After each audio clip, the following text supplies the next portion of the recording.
ഈ ഓർമ്മകൾ നമ്മൾ ഒരിടത്തും ഡൗൺലോഡ് ചെയ്തിട്ടോ ക്ലൗഡിലേക്ക് അപ്ലോഡ് ചെയ്തിട്ടോ ഒന്നും സൂക്ഷിക്കുന്നില്ല. നമ്മൾ ഓർമ്മകൾ ഒരിക്കൽ നഷ്ടപ്പെട്ട് കഴിഞ്ഞാൽ അതൊരു വല്ലാത്തൊരു നഷ്ടം തന്നെയായിരിക്കും. നമുക്കൊരു പ്രത്യേകിച്ച് ഇങ്ങനെ എന്തെങ്കിലും ചെയ്യണം എന്ന് ആഗ്രഹമുള്ള സ്ത്രീകൾക്ക്, അല്ലെങ്കിൽ വളരെ ആക്റ്റീവായിട്ടിരിക്കുന്ന ഒരു സ്ത്രീക്ക് പെട്ടെന്ന് അങ്ങനെ കൺഫൈൻഡ് ആയിട്ട് ഇരിക്കാൻ പറ്റില്ല. അവർക്ക് അവരുടെ ആ കൺവിക്ഷൻസിനെ പെട്ടെന്ന് അങ്ങ് മായ്ച്ചു കളയാൻ പറ്റില്ല. ഡയറക്ടോറിയൽ പെർസ്പെക്റ്റീവിൽ ഒരു ചാലഞ്ച് ഉണ്ടായിരുന്നു. കാരണം ഒരു കഥാപാത്രത്തെ കാണിക്കാതെ, അത് ഒരു പക്ഷേ മതിലുകളിൽ അങ്ങനെ ഉണ്ട്. മതിലുകളിൽ നാരായണിയെ കാണിക്കാതെ തന്നെ ആ കഥാപാത്രം അവിടെ നമുക്ക് കാണാനും കേൾക്കാനും പറ്റുന്ന ഒരു കഥാപാത്രമാണ്, സ്പഷ്ടമായൊരു കഥാപാത്രമാണ്.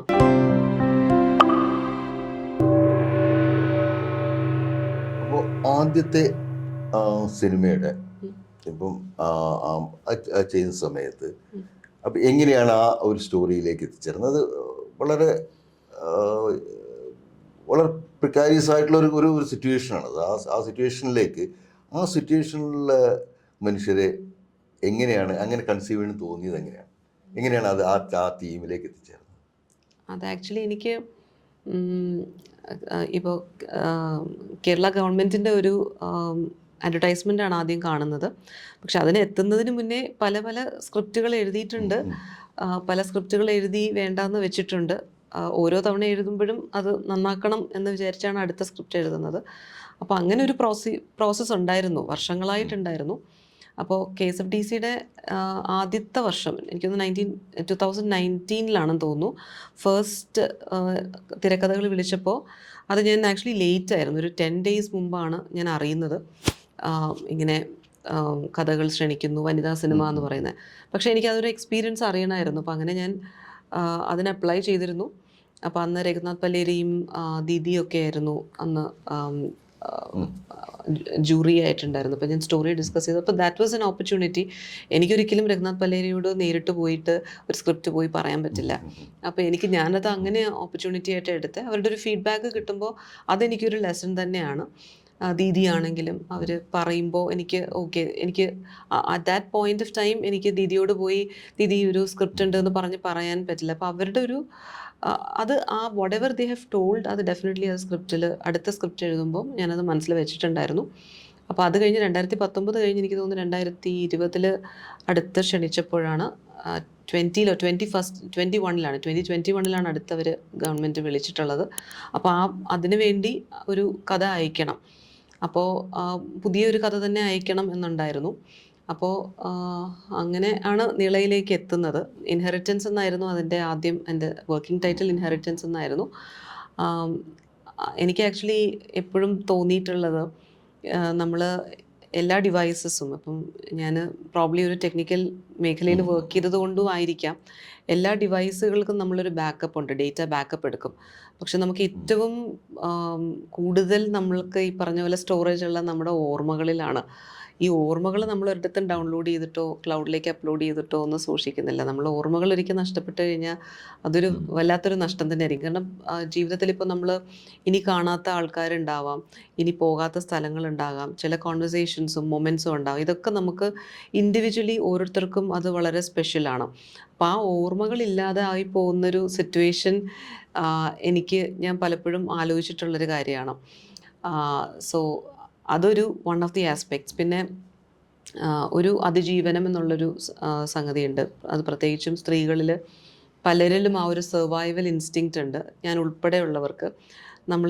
നമുക്കൊരു പ്രത്യേകിച്ച് ഇങ്ങനെ എന്തെങ്കിലും ചെയ്യണം എന്ന് ആഗ്രഹമുള്ള സ്ത്രീകൾക്ക്, അല്ലെങ്കിൽ വളരെ ആക്റ്റീവായിട്ടിരിക്കുന്ന ഒരു സ്ത്രീക്ക് പെട്ടെന്ന് അങ്ങനെ കൺഫൈൻഡ് ആയിട്ട് ഇരിക്കാൻ പറ്റില്ല. അവർക്ക് അവരുടെ ആ കൺവിക്ഷൻസിനെ പെട്ടെന്ന് അങ്ങ് മായ്ച്ചു കളയാൻ പറ്റില്ല. അപ്പോൾ ആ ചിന്തകളിൽ നിന്നാണ് ഞാൻ ആ ഒരു അവസ്ഥയിൽ വന്നാൽ, എനിക്ക് ഓർമ്മകൾ നഷ്ടപ്പെട്ട് തുടങ്ങിയാൽ, ഞാൻ ബെഡ് റിഡൺ ആയാൽ എന്നൊക്കെ ഉള്ള ചിന്തയിൽ നിന്നാണ് നിള എന്ന് പറയുന്നൊരു സിനിമ വരുന്നത്.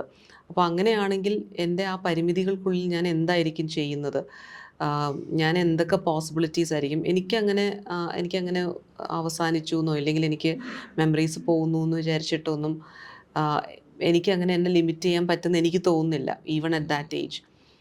പിന്നെ ആസ് എ വുമൺ, സ്ത്രീകൾക്ക് എല്ലാവർക്കും പരിചിതമാണ് ഈ ബോഡിലി ഡിഫിക്കൽട്ടീസ് എന്ന് വെച്ചാൽ, ഇപ്പോൾ എനിക്ക് ശാന്തി മാമിൻ്റെ അടുത്ത്, ശാന്തി കൃഷ്ണയോട് പറയുമ്പോഴും ആ, വേദന എന്നുള്ളൊരു ഫാക്ടർ കോമൺലി എല്ലാവർക്കും മനസ്സിലാവുന്ന ഒരു എലിമെൻ്റ് ആണ്. അപ്പോൾ എനിക്കത് കൃത്യമായിട്ട് this is the pain, clinically ഇതാണ് ഇഷ്യൂ എന്ന് പറയുമ്പോൾ ആ വേദന അനുഭവിച്ചിട്ടുള്ളവർക്ക് അത് വളരെ റിലേറ്റബിൾ ആണ്. അപ്പോൾ അതായിരുന്നു അതിൻ്റെ ഒരു തുടക്കം. പിന്നെ അത് ഓർഗാനിക്കലി എഴുതി വന്നതാണ്. ആദ്യം കൺസെപ്റ്റാണ് കൊടുത്തത്. കൺസെപ്റ്റ് പിന്നീട് അത് അക്സെപ്റ്റ് ചെയ്യപ്പെട്ടു. പിന്നെ ഒരു വർക്ക്ഷോപ്പ് ഉണ്ടായിരുന്നു. അത് കഴിഞ്ഞിട്ടാണ് ട്രീറ്റ്മെൻറ്റ് നോട്ടിലേക്ക് വരുന്നത്. പിന്നെ അതൊരു കഥ എന്ന് പറയുന്ന രീതിയിൽ അതൊരു ഓർഗാനിക്കായിട്ട് ഡെവലപ്പായ ഒരു സ്റ്റോറിയാണ്. ഞാൻ അപ്പം ഈ KSFDC വേണ്ടി എഴുതിയ കഥയാണ്. അതിന് മുന്നേ എഴുതിയിട്ടുണ്ടായിരുന്നൊരു കഥയല്ല.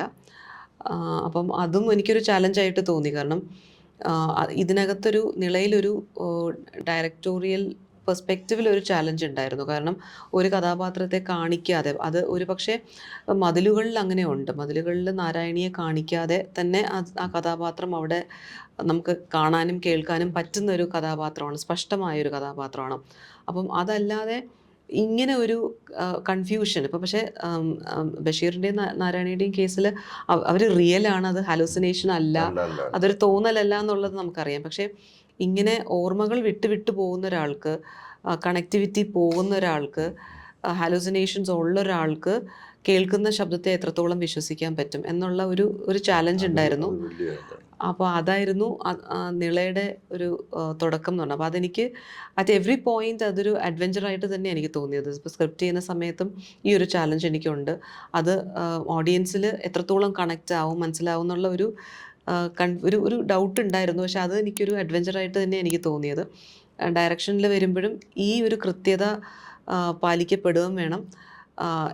എന്നാൽ ഇത് ടൂ മച്ച് ആവാനും പാടില്ല. അപ്പോൾ ആ ഒരു ബാലൻസിൽ കൊണ്ടുപോകാന്നുള്ള ഒരു ചാലഞ്ച് ഉണ്ടായിരുന്നു. അപ്പോൾ ഞാനത് എൻജോയ് ചെയ്തൊരു കാര്യമാണ്. അതൊരു ഇൻ ദ മേക്കിംഗ് പ്രോസസ്സ് ഞാനത് എൻജോയ് ചെയ്തൊരു കാര്യമാണ്. ഈ ദായത്തിൻ്റെ സ്ക്രിപ്റ്റിലേക്ക് വരുമ്പോൾ ദായത്തിൻ്റെ സ്ക്രിപ്റ്റ് എങ്ങനെയാണ് കൺസീവ് ചെയ്യുക? ദായത്തിൻ്റെ ഇതിലെങ്ങനെയാണെന്നുള്ളത്? ദായം ആക്ച്വലി എഴുതിയപ്പോൾ അത് പെട്ടെന്ന് ചെയ്യാൻ പാകത്തിന്, അപ്പം അത് സംവിധാനം ചെയ്ത വ്യക്തി അതിനു മുന്നേ ഒരു 6 വർഷം മുന്നേ ആണ് പ്രശാന്ത് സിനിമ ചെയ്തിട്ടുള്ളത്. അപ്പോൾ 6 years ആയിട്ടും പ്രശാന്ത് മറ്റൊരു സിനിമ പ്രശാന്തിന് പുൾ ഓഫ് ചെയ്യാൻ പറ്റുന്നുണ്ടായിരുന്നില്ല. അപ്പോൾ പുള്ളിക്കും കുറച്ച് വിഷമതകളുണ്ടായിരുന്നു, അത് മറ്റൊരു സിനിമ ചെയ്യാൻ പറ്റാത്തതിൻ്റെ. അപ്പോൾ പെട്ടെന്ന് ചെയ്യാൻ പറ്റുന്ന, എക്സിക്യൂട്ട് ചെയ്യാൻ പറ്റുന്ന ഒരു സിനിമ വേണമായിരുന്നു. പിന്നെ ആ സമയം കോവിഡിൻ്റെ പ്രോട്ടോക്കോൾ നിലനിൽക്കുന്ന സമയമാണ്, 2020-ലാണ്. അപ്പോൾ 2020-ലാണ് ഇത് ചെയ്യാൻ ഇരുന്നത്. ആ സമയം പെട്ടെന്ന് നമുക്കൊരു 1 ലൊക്കേഷൻ അല്ലെങ്കിൽ 2 ലൊക്കേഷനിൽ നമുക്ക് വളരെ ചെറിയ രീതിയിൽ ചെയ്യാൻ പറ്റുന്ന ഒരു സ്ക്രിപ്റ്റ് എന്നുള്ള രീതിയിലാണ് ഞാനത് വർക്ക് ചെയ്തത്. അത് ഞാൻ പെട്ടെന്ന് എഴുതി കൊടുക്കുകയും ചെയ്തു. പക്ഷെ അതിനപ്പുറത്തേക്കൊരു സ്റ്റേജിലേക്ക് കൊണ്ടുപോകാനായിട്ട് അന്ന് പ്രശാന്തിന് പറ്റിയിട്ടുണ്ടായിരുന്നില്ല. പിന്നീട് അത് ഡ്രോപ്പ് ചെയ്തതിന് ശേഷം നിളയുടെ വർക്കും കാര്യങ്ങളും ചെയ്തതിന് ശേഷം എനിക്ക് തോന്നുന്നു 2021 അവസാനമാണ് എനിക്ക് നിളയുടെ സ്ക്രിപ്റ്റിന് സെലക്ഷൻ കിട്ടുന്നത്. അപ്പം നിളയോടൊപ്പം ഞാനിത് പ്രശാന്തിനോട് പറഞ്ഞിരുന്നു, ചെയ്യുന്നെങ്കിൽ ചെയ്യാം എന്ന് പല പ്രാവശ്യം ഓർമ്മിപ്പിച്ചിട്ടുണ്ടായിരുന്നു. അപ്പോൾ പക്ഷെ അത് പല കാരണം കൊണ്ടും നടന്നില്ല അത്. പിന്നെ 2022 നിളയുടെ ഷൂട്ട് കഴിഞ്ഞ് നിളയുടെ പോസ്റ്റ് പ്രൊഡക്ഷൻ സമയത്താണ് ഞാൻ നിളയ്ക്ക് വേണ്ടി എടുത്ത ഒരു വീടുണ്ട്. അത് ഞാൻ 2 months വേണ്ടിയിട്ടാണ് എടുത്തത്. ആ വീട് ഒരു ഷൂട്ടിനും കാണില്ല. ബിക്കോസ് അത് അങ്ങനെ പറഞ്ഞ് ഞാൻ കുറച്ച് ബുദ്ധിമുട്ടി. ഞാനും നിളയുടെയും ദായത്തിൻ്റെയും ക്യാമറാമാൻ രാകേഷും. അപ്പോൾ നമ്മൾ രണ്ടുപേരും കൂടെ വളരെ കഷ്ടപ്പെട്ടിട്ടാണ് വീട് സംഘടിപ്പിക്കുന്നത്. അപ്പോൾ ഞാനപ്പോൾ അത് നിളയ്ക്ക് വേണ്ടിയിട്ട് എടുത്തതാണ്. അപ്പം ഞാൻ പ്രശാന്തിനോട് പറഞ്ഞു, വീട് ദിസ് ഇസ് ദെയർ, അപ്പം ഒരു 2 മാസത്തേക്ക് ഞാൻ വീട് ബ്ലോക്ക് ചെയ്യാം. നിളയുടെ ഷൂട്ട് കഴിഞ്ഞതിന് ശേഷം നിങ്ങളത് ദായത്തിന് വേണ്ടി എടുത്തോളൂ എന്ന് പറഞ്ഞിരുന്നു. പിന്നെ നിളയുടെ തന്നെ ടീമുണ്ടായിരുന്നു. ക്യാമറ ചെയ്ത രാകേഷാണ്. പിന്നെ നമ്മുടെ ക്യാമറ ടീമിൽ തന്നെ സുബിനും ഒക്കെ, അതെ, ആൻഡ് ഈവൻ മേക്കപ്പ് മാൻ നിളയുടെ തന്നെയായിരുന്നു.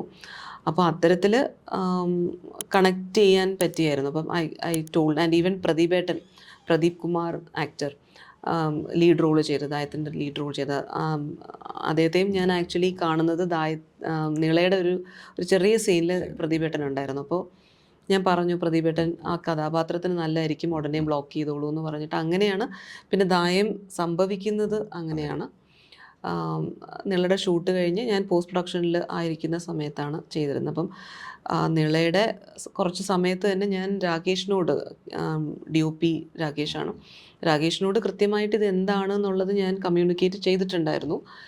ഇതാണ് ഇതിൻ്റെ മൂഡ്, ഇതാണ് എനിക്ക് വേണ്ടത്, കഥ എഴുതിയപ്പോൾ ഇതാണ് ഞാൻ ഉദ്ദേശിക്കുന്നത് എന്നുള്ളത് രാകേഷിന് അവെയർ ആയിരുന്നു. അപ്പോൾ അങ്ങനെയാണ് ദായം ദായം വരുന്നത്.